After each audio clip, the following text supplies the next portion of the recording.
यौ सुनै छियै यौ देखियौ ने हीरा कुमारके पुतोहु संगे कतेक झगड़ा होइ छै जे कहू जे दुनू खूब लड़ाइ केलकै हन बुझलियै।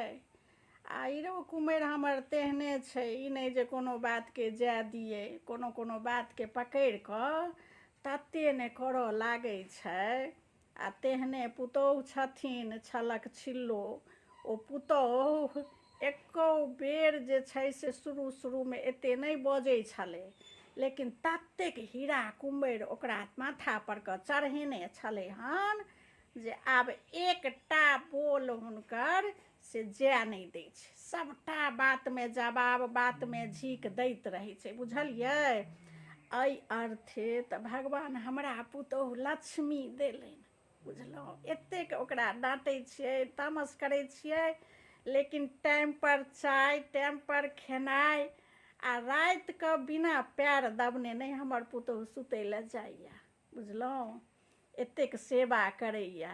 अहाँ नून तेल के चौठी के हिसाब नहीं लै छियै तें जाहि दिन अहाँ लेबऽ लगबै ताहि दिन अहूँके हैत। यौ तऽ ओकरे ने घर दुआरि जे छियै से आब ओकरे छियै तऽ हम कथी लए हिसाब लेबै गऽ। अपन करऽ धरऽ खाए पीबऽ, अपनो करऽ धरऽ, जे मोन होइ खाओ पीबऽ, हमरो दिअ।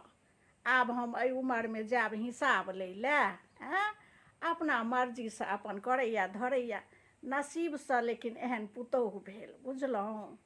बड्ड सेबो करैया, घर परिवार। हम हीरा कुमारके जे देखै छियै दशा, बड्ड दशा होइ छै। साउस जे छै से तऽ ई तऽ नीके छलै, हीरा कुमार तऽ हमर नीके छलै।